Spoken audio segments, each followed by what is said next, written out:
NXT starts off with a mixed tag team championship match for the AAA mixed tag team titles between Chelsea Green, Ethan Page versus Joe Hendry, Thea. This was a really solid match. Really enjoyed it. The heels, Chelsea Green and Ethan Page, ended up retaining their AAA mixed tag team championships, which I expected. Now I was more shocked that they won cleanly because they won cleanly. They didn't do any well, they did heel things, but they didn't really cheat to win. Towards the end of the match, getting I think Thea Hill had Chelsea Green and Kimura lock. You had Joe Hendry, Ethan Page fighting in the ring as well. Then you have Joe Hendry tries to go for a choke slam. Ethan Page ends up shoving both of them towards Chelsea Green and Thea Hill, while Thea had Chelsea Green and Kimura lock. This allowed the submission to break. This allowed Chelsea Green to hit the unprettier and then end up picking up the victor. So they end up retaining. I think this is still going to be a thing. I don't think they're going to win those titles, but I think they're going to continue feuding because I do think Joe Hendry will try to continue to feud with Ethan Page. But I personally think it's going to go for the North American Championship, and you could possibly have Thea Hill challenge for the U.S. Championship. Now, the U.S. Championship is a bit of a stretch due to how WWE likes to book the U.S. Championship, but the North American Championship, I could definitely see Ethan Page facing Joe Hendry because what else is there for Ethan Page with that championship? I don't see no one else facing him. So unless we're gonna get some TNA guys, I don't really see what's next for him in that. So I wouldn't mind it, and I actually wouldn't mind Joe Hendry winning, to be honest. Especially since he's already damn near an NXT talent anyway. He's there every single goddamn week, so he might as well hold a championship at this point. I wouldn't mind it personally. I think it could be fun. So I'm interested to see where this goes because I don't think this is the end of the feud. Even though the heels did win cleanly in this match, I don't think this is going to be the end of the feud. I think Joe Hendry is still going to go after Ethan Page. So we'll see how this all plays out. But this was a good way to open the show. We end up getting a quick segment with Tavion Heights. He ends up mentioning, the Iron Survivor. Iron Survivor. Ends up mentioning NXT Deadline. Ends up mentioning Josh Briggs and all. Then Josh Briggs interrupts the interview promo segment.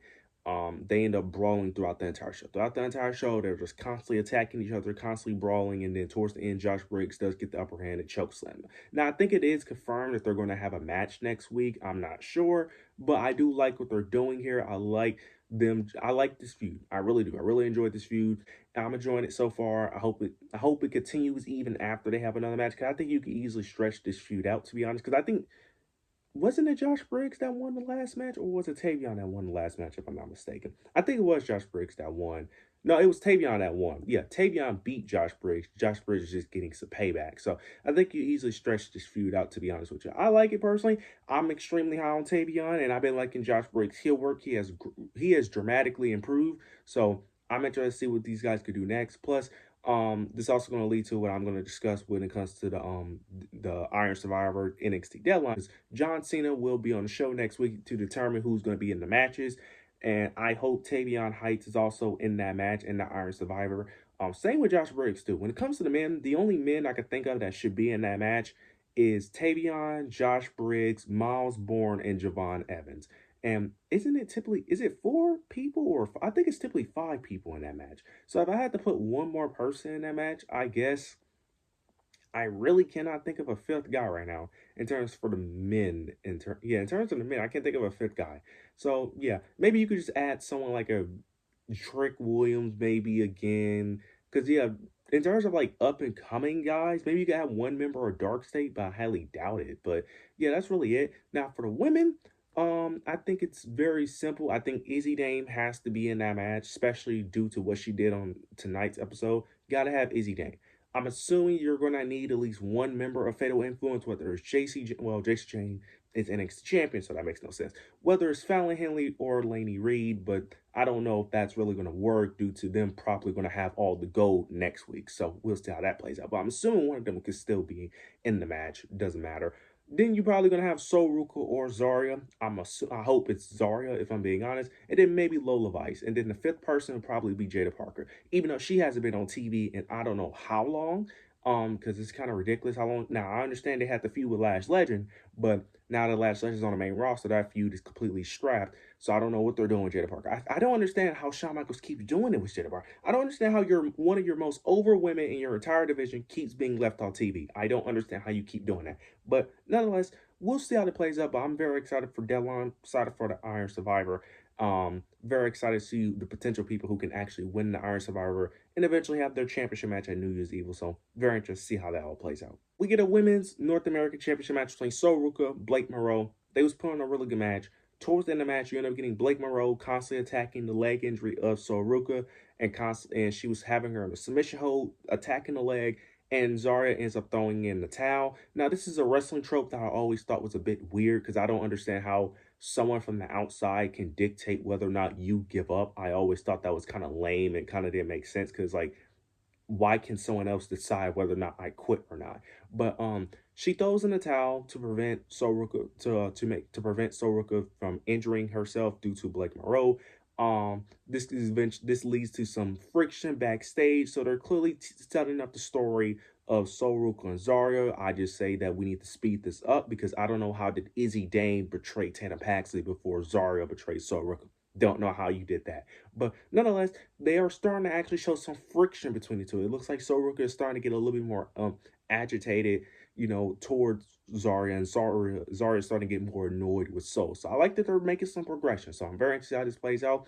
I don't care who turns heel, but I know this feud can be really good. So I'm very interested how this plays out. And Blake Moreau is still your Women's North American Champion, which was the correct move. Very excited for her reign. So interested to see how this all plays out. Now we get Ricky Saints. He ends up cutting a promo.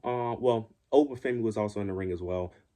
They're cutting a promo. They're going back and forth. Basically, they're mentioning what happened last week and basically making our cases for who's going to be NXT champion. Ricky's making his case that he's going to retain. Ova's making his case that he's going to dethrone Ricky Saints. You get Trick Williams comes out there and he's about to try to interrupt everything because he still wants his NXT championship. But then you get Osborne. He attacks Trick Williams to get some revenge for Trick Williams attacking him.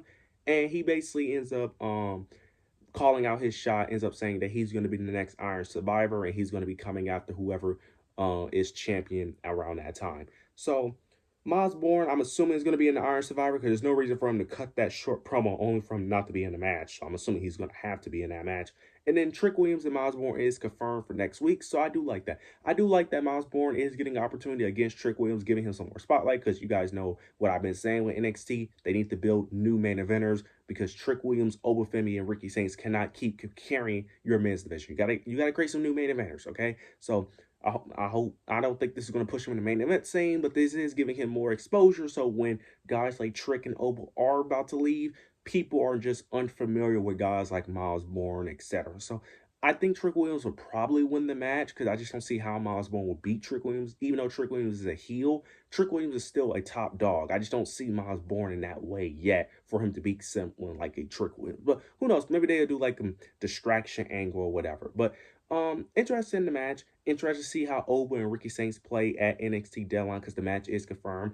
Oba is probably going to lose. They're probably going to repeat what they did with Tony D'Angelo. So, yeah, I'm assuming Ricky Saints will retain. But nonetheless, it should be a banger match. For the NXT Tag Team Championships, we got Dark State versus Javon Evans and Leon Slater.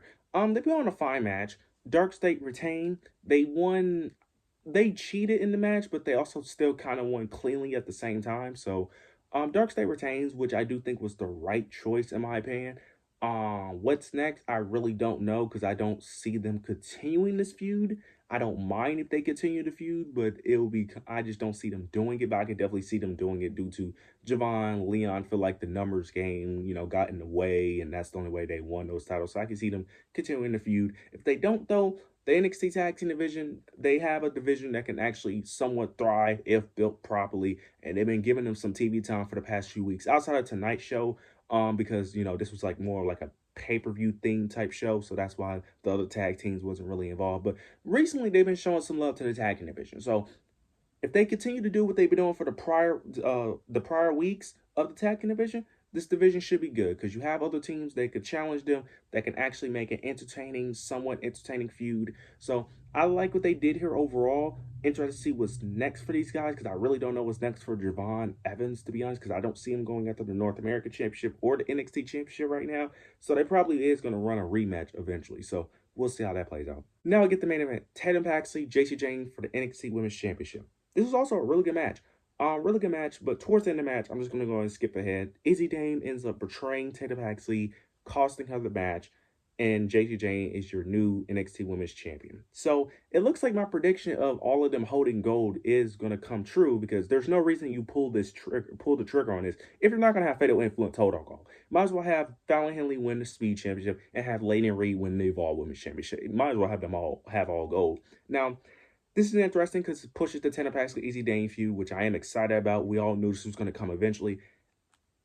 I'm not mad at it, but I am a bit heartbroken. The fanboy in me is a bit heartbroken because two of my favorite women's wrestlers of all time literally just both lost their championships in the same week within a day of each other. Becky Lynch loses her IC championship, and then now Tatum Paxley. Now I knew Tatum Paxley wasn't gonna hold it for long, but god damn, I didn't think it was gonna be this quick. I thought she was gonna lose it probably around like I thought she was gonna lose it probably a deadline or some shit like that. But she loses it. Not mad at it. The only thing I will say is how are we on the Izzy Dane betrayal, but we're not on the Zaria betrayal? I don't understand it. But nonetheless, I'm excited for this feud. I'm excited for Fatal Influence to hold all gold. That's going to be a really cool visual. Overall, this was a great show. Really enjoyed it. You guys let me know your overall thoughts and opinions. Make sure you like, comment, subscribe. But yeah, that's it.